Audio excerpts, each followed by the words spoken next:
This is Inside the BFA, the official podcast of the Balloon Federation of America.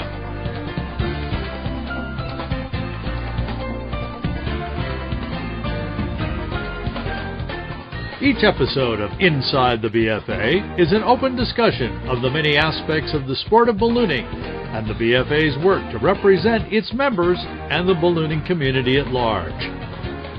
Now, here's your host, editor of the BFA's Ballooning Journal, Glenn Moyer. Hello and welcome to another episode of Inside the BFA. I'm Glenn Moyer, the BFA Ballooning Journal editor, and I've read that after January the 5th, you're not supposed to do this, but please allow me to say Happy New Year on behalf of all of the leadership of the Balloon Federation of America. Hope your 2026 is off to a safe and happy start. Tonight, we're going to be talking about the National Balloon Museum, and it was almost 2 years. That was because the museum annually, you may not know this, closes for the winter months of December, January, and February. So it was just coming up on the reopening when the fire happened. Here you can see a couple of images, excuse me, of the damage from inside. Fortunately, there was a great deal more damage to the structure than to the contents, to the artifacts. We'll talk about that a bit here this evening. As a result, the museum artifacts were moved to a firm in Michigan for restoration and cleaning and deodorizing. The building itself was undergoing a very similar process at that time. The BFA, in fact, had to move its offices where our operations director, Denise Day, works out of the building and was fortunately able to find some temporary accommodations thanks to a local lifetime member, Todd Isley. It had been hoped to reopen the museum this past summer. In fact, in July, to coordinate with the annual Hall of Fame ceremonies and the National Balloon Classic there in Indianola. But unfortunately, circumstances didn't allow for that. The building has, of course, now been refurbished and repaired. The artifacts began returning a few months ago, and the museum staff are now in the process of moving everything back in and finally getting the museum back into shape for what hopefully will be a public reopening. Tonight, we're going to discuss how that process is progressing, as well as the future of the museum and how you can get involved in that process, how you can help, and what we all see is for the long-term future and growth of the National Balloon Museum in Indianola, Iowa. My guests this evening are, first of all, Jason Jones, who many people know, of course, as the president of the Balloon Federation of America. Kendra Meeks is joining us. She is the new operations manager for the National Balloon Museum. Ken Walter is a balloonist that many of you will know. Having been a pilot since 1988, Ken's logged over 2,000 hours in his balloons. He and his wife own and operate Wind Dancer Balloon Promotions in Waukesha, Wisconsin. I always fear I'm going to call that Waukesha or something bizarre, but it's Waukesha, Wisconsin. Sorry, Ken. Ken is also a former director of the Balloon Federation of America, of the BFA's HACD, and he has been a member of the National Balloon Museum Board of Directors since 2010. The newest member of our group tonight, Jocelyn Sperry. Now, Jocelyn is an emerging professional in the museum field. She is currently serving on the Balloon Museum's Board of Directors. Prior to that, she worked as a liaison to the museum for the board, or the board's museum, I should say, for about 6 months leading up to the fire. That's not to say she had anything to do with the fire. It's just one of those convenient things that, one of those coincidences of her employment. She's currently pursuing a Master of Arts in Museum Studies, and while she does not possess, admittedly, a strong connection to ballooning outside of the museum, I'm told that she's learning on the job every day. So, Jocelyn, thank you for joining us. Let's get started tonight. And again, of course, we have our chat room where those of you viewing can ask questions and make comments, and I'll be monitoring that. We'll try to answer some of those questions that you might pose toward the end of the program. But I want to get started. First of all, Ken, a bit of history. The BFA has had a long relationship with the National Balloon Museum. I've been around long enough. I can remember when our previous operations director, office manager, I think was her title, Sharon Ripperger, got to move the BFA office from what was a storefront in downtown Indianola out into this new beautiful building that was the National Balloon Museum. We've been there a long time. As I said, we had to vacate the premises as a result of the fire. Can you give us an update, bring us up to speed on where the BFA's involvement with the museum is now? Is our office reopened? And how do you see the two organizations moving forward together? Thanks, Glenn. Well, yes, our offices are back in the National Balloon Museum. We're very excited about that. You mentioned Sharon Rippiger, and if you remember when Sharon ran the BFA out of the museum, we're back in those office spaces. Kendra and the board of the museum have some other ideas for our office that we were in previously before the fire. But really, one thing I want to really reiterate is I'm an Indianola kid. I'm currently on the BFA board, obviously, and the museum is very important to me. And it was very important to me when I became president to make sure that relationship was strong. They have a good, strong board.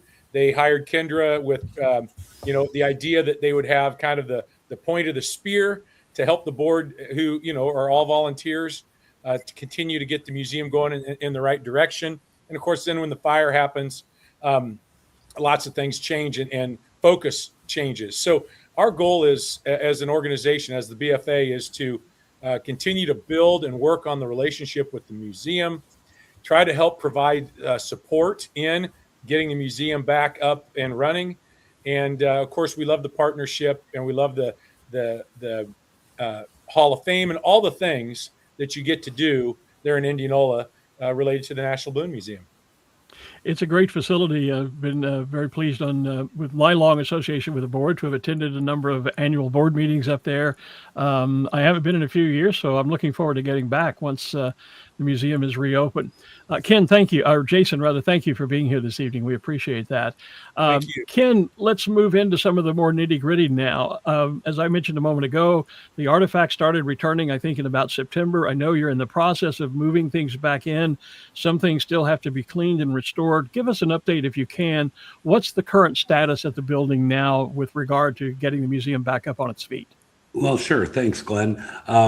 Yeah, we're in the process. We're getting closer every day. We've been lucky to have a lot of local balloonists and other enthusiasts that have helped us unloading semis and stuff, because 90% of the stuff was at a cleaning facility, a facility that's made just for cleaning artifacts and stuff like that in Michigan. We got it all hauled back at the end of the summer, September. I think there was 3 or 4 semi-loads that we brought back in. And most of that was all in great shape that we could get it all back into the building. And we're just in the process now of getting things staged in the building. We still have, I think it's 3 pods that are outside. You showed a picture before of one of the pods that we had stuff that didn't get shipped out, that was still on site. The biggest thing that didn't get sent out to be cleaned was the balloon baskets. We have a number of balloon baskets. I want to say Kendra can correct me, but I think it was around 30 baskets that we had in the museum. And we've been in the process of cleaning those locally. We're also getting in some new historic stuff. Already we've had a couple of big donations come in of material in the last month or so. We went up to Matt Whitaker's place. He was closing out, his wife was closing out his place, and we've got a huge U-Haul trailer full of stuff that was Matt's, a lot of Aerostar stuff, obviously, that's in great shape, that we can replace some of those baskets that were damaged and didn't necessarily have significance. Now, there's plenty of baskets that had significance. The Channel Champ, Tracy Barnes styrofoam basket, the body glove, if you remember that, or a body helmet, if you remember that. All those are there and clean, and we're just now the museum, and you'll hear more later that we're going through a strategic plan of how we're going to set things back up again and really get this museum operating at a top level. But kind of lost my train of thought there with the artifacts. But we have all the stuff back, and we've spent a couple of long weekends just going through everything and making sure we have that we can actually use. And unfortunately, there's some stuff that did get damaged and destroyed, but in the grand scheme of things, I would say probably less than, I don't know, Kendra, less than 10, 15% of what we had was actually destroyed. Mostly smoke and damage, that kind of stuff. Probably the biggest thing that we lost were display cases and all the stuff that they were in that we couldn't, that we're in the process of replacing to be able to get things back in. Those fortunately can be replaced, I'm sure, as opposed to some of the more historic artifacts. What are some of the challenges that you've discovered in this process of moving everything out, sending it away, moving it back, and now moving it back in? That sounds like a tremendous pain in the you-know-what, but an awful lot of work, I would think. Right, and it is probably the biggest thing that Kendra's really been working hard on is getting everything cataloged properly. That's probably a thing that when the museum started and was going through, we're balloonists, we're not museum curators, like Jocelyn's learning so much and teaching us so much about the museum business, that we didn't have a lot of those things properly cataloged and stuff like that. A lot of things written on paper and stuff. So we're slowly taking things bit by bit and getting them cataloged and properly marked so we know exactly what we have, and then we can place things a little bit better than we had. But it's going to have a new look. We've got the building itself looks a heck of a lot different than it did. We've got new flooring. We've got everything's new inside. So it's not going to look the same as it was. It's going to look a lot better. It's going to have a more modern look, and we'll have a little bit pretty exciting, the showcase coming up of when we get things back in place. We've got some images of that we'll look at in a few moments. And I've heard about some exciting things that are being done. We'll talk about that as well. Kendra, Ken is talking about having to store things, having to catalog things. We showed an early image. Not everything was shipped away, as we've talked about. Some things were stored and are being stored on site. Tell me a bit about that and your role in how are things being stored? How are you going about cataloging that? And are there some things that maybe were never on display and maybe may not go out on display right now? I'm sure there are some things that the museum is entrusted with that just has not yet and may not yet make it out onto the display floor. Absolutely. Yeah. So thank you. So we have been storing things that we didn't send into the restoration company. We stored them in shipping containers in the back. That was all of the baskets. So Ken alluded to 30 or so.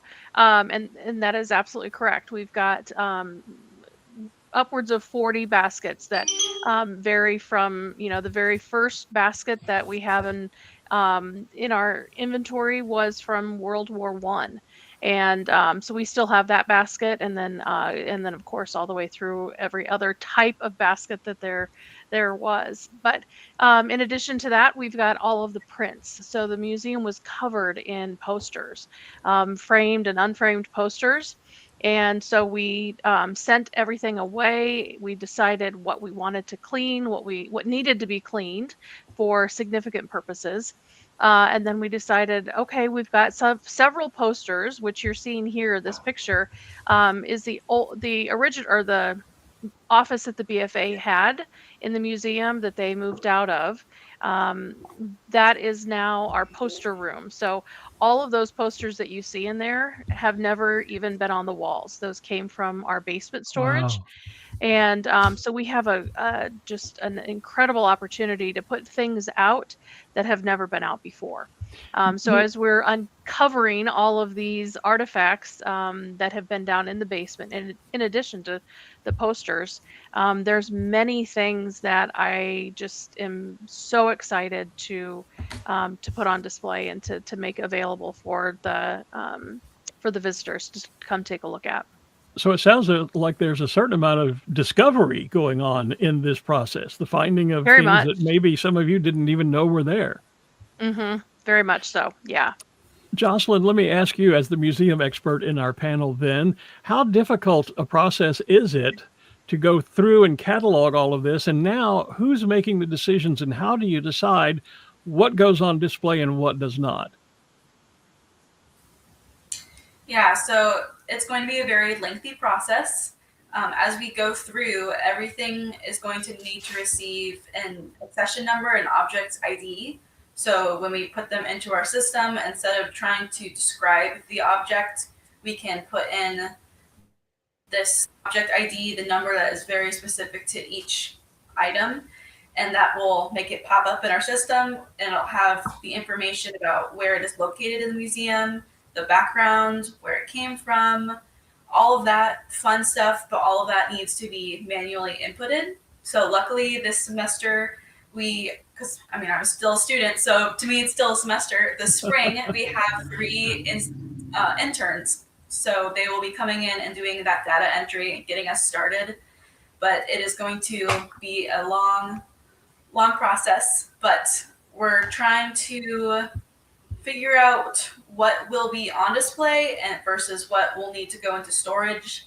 Most likely the objects going into storage will be should hide instead of getting those numbers. So later on we can work on our storage as organizing it and making sure that everything has a spot.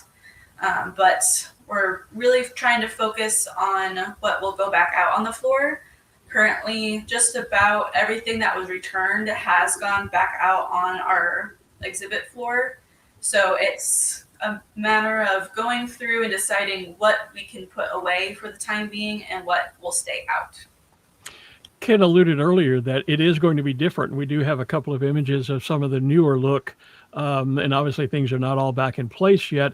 But even as you're talking about everything being moved back out onto the floor, I think I recall, and correct me if I'm wrong, Kendra telling me, and I think Jocelyn, perhaps this was a project you were involved with, that just prior to the fire, the exhibits had been basically rearranged so that the visitor experience was one where when you walked in the door, you sort of went chronologically through the history of ballooning from its very beginning in the 1700s to present day based on the artifacts on display. I'm guessing, Jocelyn, you were a large part of that in your previous role with the board prior to being on the board. Is that still the plan as we move to reopening? Is that floor plan still a part of the works? Yes, Kendra and I actually did a walkthrough today and kind of gave a little bit more detail to what we had been previously thinking about. So when you walk in, first we have a brand new mural that a local artist did for us over last winter, I think. And then you will start with oil paintings from an artist who did a whole series on the origins of ballooning. So it's pre-Montgolfier, and then you'll move into focusing on Montgolfier and all of their work. And then we want to highlight airships and gas ballooning, and then we'll focus on Yoast and the Channel Champ all within our very first room. And that is what we're going to focus our history into. So everything beyond can be more focused in the modern day to an aspect. We'll always have some space that can be rotated out. So we can always be putting new things out that are older that we haven't had on display before, and give people something new to come and visit. But we're really excited to start getting things moved out. Our theater will still be there. We have expanded that, so there's more room for seating. We're expanding the women in ballooning section and moving that a little bit, and then hoping to help all of the championship and contest trophies and memorabilia all into one area, just to kind of centralize that in one part of the museum rather than having it in multiple places, just because of how the museum was set up originally. It was hard to move things once they were in their spots. So it's an awesome chance to have a blank slate to work off of. So beyond revitalizing, let's use that term, the visitor experience, I know the board has been in discussions. Ken made reference to it just a bit earlier in his opening remarks, that the board has just recently been working on and perhaps completed a 3-year strategic plan, looking not just beyond the reopening, but going further into the future. Who would like to address that? I don't know if the board members should address that, or Kendra, you're nodding your head. I know too that I think there's a retreat coming up to continue that discussion. Kendra, maybe, okay, Jocelyn, why don't you take the lead on that and tell us a little bit about the strategic plan and what that's going to mean for the future of the museum. Yeah, so this all ended up working out because I am a graduate student at the Cooperstown Graduate Program, which is in upstate New York, in Cooperstown, where the Baseball Hall of Fame is. So I moved from one Hall of Fame to another. But out there, we actually have a class that's focused on strategic planning. And a big focus at our program is working with real institutions to do real work that will be used in the field. So when the beginning of the semester rolled around and I was talking with my faculty and we hadn't found an organization to work with for the class, I was able to put the Blue Museum's name in there, and it all worked out great. Got started in August.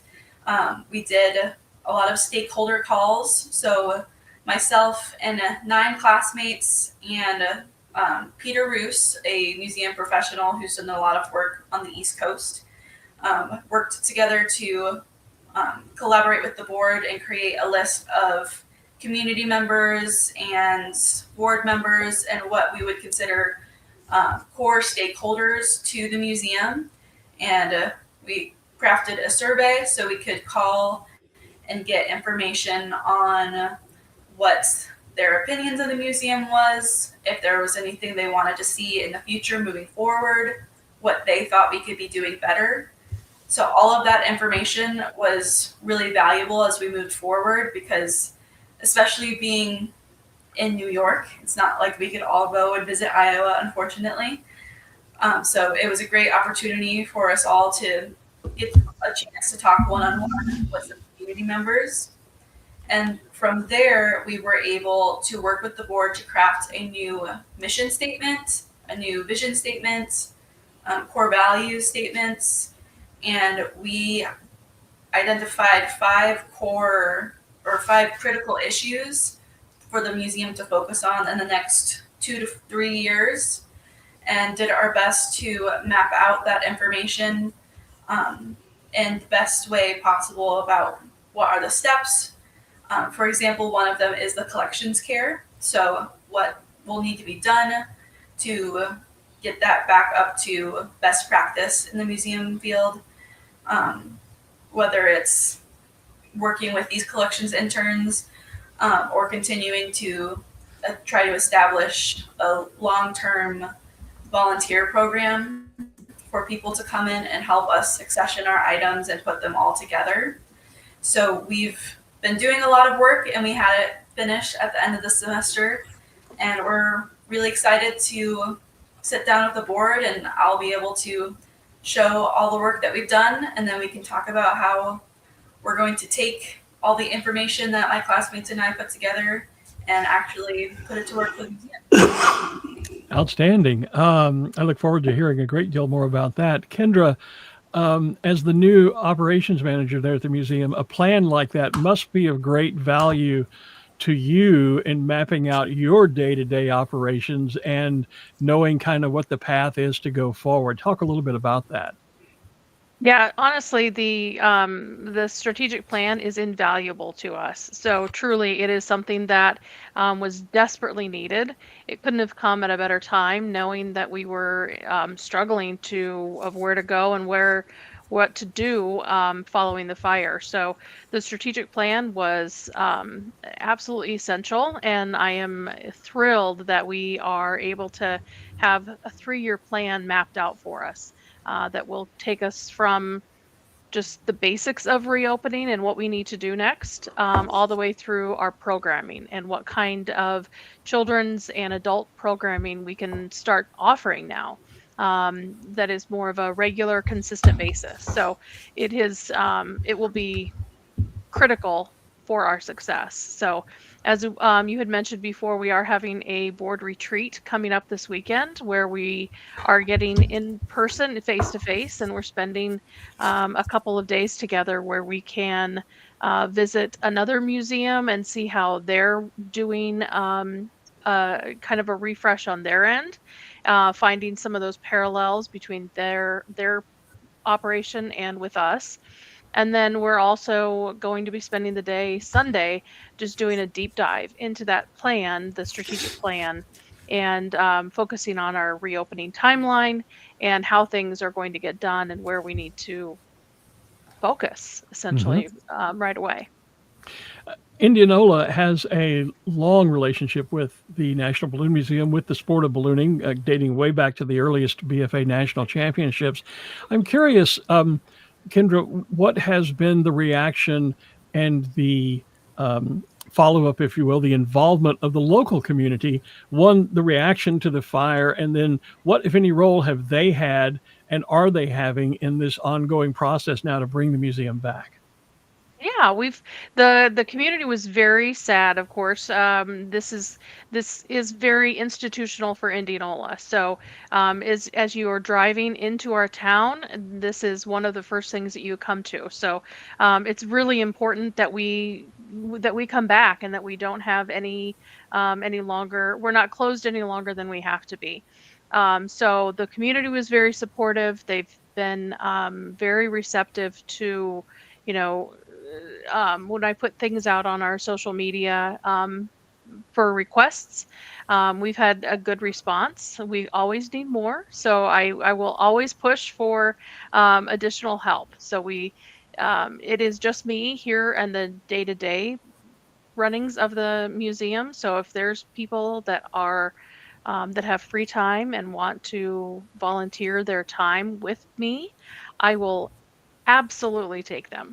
But the community is very supportive and they're very anxious to get it back open, just as we are. Jocelyn, let me come back to you for a moment, being the museum's expert again in our group. We have, in the sport of ballooning, we have the National Balloon Museum, of course, there in Indianola, Iowa. We have the Anderson Abruzzo Albuquerque International Balloon Museum in Albuquerque, New Mexico. And there is a new museum coming together in the Carolinas, in North Carolina. From a museum, I hate to keep using the term expert, but that will be your role, and as you say, as you're working on your master's now. Is that a good thing or is it a bad thing? Is it too many cooks in the kitchen? Or museums like these, each one is individual, but do you find ways to work together to help each other? I guess I'm asking, are those other museums, will they be partners in some fashion, or do you see them as competitors, or are you all working toward the same goal of telling a history of the sport of ballooning? Yeah, so the biggest thing that would make museums really compete against each other is proximity. So with a new museum opening in North Carolina, we're not too concerned. If anything, it just gives us an opportunity to have some new partners in the field. Right now, as we're working through our collection, we're seeing that there are a lot of duplicates or things that aren't necessarily related to our mission, that if they aren't working for us in our collection, we can always work with the new museum as well as the Albuquerque Museum to see if they would like to add those artifacts to their collection, and vice versa. If they were to want de-accession some of their items and offer them to us, then we could see if that would be something to fit within our collections here at the museum. But if anything, we're just excited to have some more happy balloon museum folk. Okay. Ken, I'm going to come to you in just a moment. I'm going to go back to Kendra for just a moment, though. As the day-to-day person at the museum, how do you see the role of the museum as a repository for part of the history of ballooning and in the process of being a storyteller, as it were, to share the history of ballooning with the visiting public. And that brings me to one of our questions, too, that has come up tonight, and that is, how many annual visitors was the museum experiencing prior to the fire? So how do you see yourself in the museum as a storyteller of our history? Right. So we had annually about 4,000 visitors. Of course, the week of the Classic was our busiest month. So we have a big opportunity to grow that number. And that's where this kind of refresh will, this rebirth, I guess, is more, it's more than a refresh, but that will allow us to increase that visitorship. So we'll start reaching out to daycares and senior living communities, more people within the community that can make their scheduled tours to the museum, and of course schools. So there's a lot of opportunity to increase that, those visitors as they come in. What was the rest of your question? Just about how you see the museum's role as a repository of the history of ballooning and how you share that on a day-to-day basis with visitors. Yeah, so it's going through this strategic planning process and coming up with that mission really sets the stage for how important keeping that history of ballooning alive. So there's so much to learn and discover, and people are genuinely curious about hot air ballooning. Some people, that have lived in Indianola their entire lives have never stepped foot in the museum. There's other people who have come to the museum but have never been to the Classic event. So there's just so much opportunity to get to a new set of people. So holding all of that, as you say, the repository for all of the artifacts is really critical. And so that is what gets me excited to showcase some of those new things that haven't been on display yet. I can kind of relate to what you're saying. As a native Texan, in a time many years ago when I worked in radio and television in San Antonio, Texas, where the Alamo is, of course, and Texans will know the historic significance of that, as many others will. I was sometimes shocked to find out how many San Antonians had never stepped into the Alamo. How does that happen? You have a museum like the National Balloon Museum right there in your backyard. How do you not visit it? And that's a part, I'm sure, of the role of yourself and the strategic plan is to bring the community in, not just from afar, but locally as well. Ken, bear with me one more moment. I'm coming to you in just a second, I promise. But while I have you, Kendra, another question that came up, and we don't need to dwell on this, but the question is, what was the cause of the fire? If I remember, it was electrical.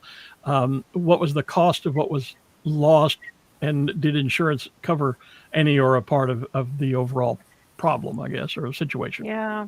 So the cause was electrical. There was a short that we discovered in an outlet for the gift shop, right outside of the gift shop. So that just smoldered and smoldered for hours and caused a lot of heat damage, but there was no flames. So thankfully, we didn't have those flames to ruin the artifacts. There was a few things ruined, like we said, but it could have been so much worse. So that was the cause. And the cost was roughly $2 million. And that's about what we got out of insurance. So as you can imagine, to rebuild your house after a fire costs a whole lot more than what your insurance covers. So we need more funds. We need more money to help us get things back to where we're able to increase some of our technology, offering some of our, rather than having things just stepping up a little bit, upping our game, having televisions more prominent and having more digital displays, and even just the basic operations of the museum itself. So more is always needed. Everyone tonight has talked about needing more help. Ken, one of the questions that's come up tonight, and since you're not living there in Indianola and yet you serve on the board, how can BFA members help? Not most of us are not a great many of us anyway, are certainly not near to Indianola. We can't physically show up at the museum and donate a day of our labor or whatever. So what ways can BFA members get involved in helping to bring the museum back to life? You'd kind of be surprised because we've had people from around the country that have come in and taken Really? vacation time and helped. Yeah, we've Wow. had a couple of different people that have come up that really saw, that it was very important to them to come and help. So yeah, that's a little bit tougher. We do have a great local balloon community in Indianola Yeah. that does come and help, and we ask for help from them as much as we can. But mostly, being a member, becoming a member of our museum, becoming we've got a whole That's new, like an annual subscription is what you're saying, right. right? Yep. We've got Yep. a whole new brochure. It's on my desk here somewhere, but that's got a whole list of ways that you can become a member and annually help out. We do have, you can easily just send a check in. We don't really have like a GoFundMe, but we do have, funds that come in to help out with that. We've had a couple of great benefactors recently that have just written us a check, and said, we want to help, and monetary help is very important as, the physical help. But yeah, so if you go to, I think Kendra would have to correct me, but I think we're linked into the BFA website where we can, take donations through that, or if it's not there yet, that's part of the plan, that, through the Facebook page and through the website, where you can reach out that way, or just email us and we can connect. Kendra is on top of our emails all the time to be able to connect with people. If you have artifacts that you want to donate, you can send that stuff into. I mean, that's all stuff that we need to be able to keep moving forward. But the big thing that we're looking at is building our membership. Building the museum, supporting communities, and we've got a lot of that stuff figured out where you can do that. I did want to mention briefly on the cause. It was not an electrical short in the system, in the wiring. It was an appliance that was plugged into the system. So it wasn't in the building. It was an appliance that was plugged in. Oddly enough, it was the doorbell chime that was plugged in, and it shorted out, and it didn't. And that's why it was an exterior with a lot of smoke and not really a lot of fire, because it wasn't inside the walls. It was, on the front, of the outlet. And I think some people got confused by when you say electrical short. It wasn't Right. It wasn't in the wall. It was something that was plugged in. So that tells everybody, be careful of what you have plugged in. Make sure you keep on top of that stuff. I actually was just reading a thing because I've been battling with a high electric bill here that talked about the benefit of unplugging, especially small appliances. If Right. like your coffee makers and your Keurigs and all that sort of stuff, it's Right. better to unplug it and plug it in as you need it than to leave it all the time. One, because Absolutely. it's constantly draining energy, and as a result, if it's always plugged in, there is the possibility like that of an electrical short. Right. I guess the remaining question for this evening, there's a lot more we could cover, but we try to keep this to a reasonable time frame. We're further along now than we were. Originally, it was thought, well, we'd open up really soon. And then it was thought, well, let's open up in time for the Hall of Fame and the National Balloon Classic last summer. We didn't get there. Is there now a reliably predictable time frame, or is the situation really still very fluid? And I don't know who wants to answer that, so I'll throw that out for, I see Kendra nodding her head. Maybe as the operations manager, Sure. you should handle that. Yeah, so it still is very fluid. So we are definitely doing everything we can to be reopened in time for the classic in July. But that's going to take a lot of work. So that's part of what our retreat is this weekend, is to go through and actually sit down and timeline things out to see how realistic it's going to be to get everything into a place that's presentable. So that is our goal. And that is what we are shooting for, but it's not set in stone. Very well. Kendra, Ken, Jocelyn, thank you all for being with us tonight. We appreciate your insight. Thank you so much for what you're doing for the sport of ballooning, for the Ballooning Museum. Ken and I have been friends for a long, long time. It's good to see you again, buddy. We don't get to get together enough like we used to. And I look forward to getting up to the museum once it reopens and seeing it again in the very near future. So thank you all again for being here with us tonight. I want to remind you, please, to mark your calendars. The first Tuesday of every month is now when Inside the BFA will be coming to you live in our live stream. And of course, it's always available shortly after to be viewed on demand on YouTube. And it'll be the first Tuesday of every month at 6:30 p.m. Central Time is when we go live. Please be sure to like and share the episodes so we can build the audience here and expand our hopefully positive message about the Balloon Federation and the sport of ballooning. If you have a subject that you would like to hear us discuss on this podcast in the future, reach out to any member of the board of directors, drop a note to Denise Day in the BFA office, or you can reach out to me via email at editor@office@BFA or editor@office.bfa.net. and or just pick up the phone and give me a call. We'll be happy to take your suggestions.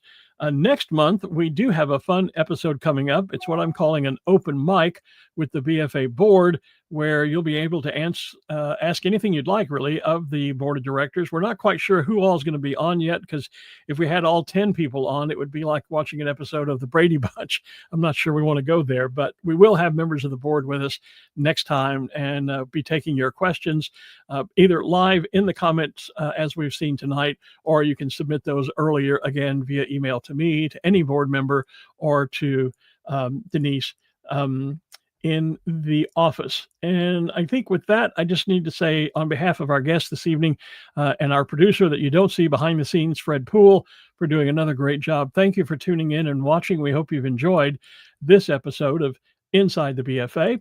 I'm Glenn Moyer. Thanks for watching. Good luck and good night. Thank you for viewing this episode of Inside the BFA. Membership in the Balloon Federation of America is your entry into the sport of ballooning, whether you're a pilot, crew, or an enthusiast. Everyone is welcome inside the BFA. For more information, see our website at www.bfa.net.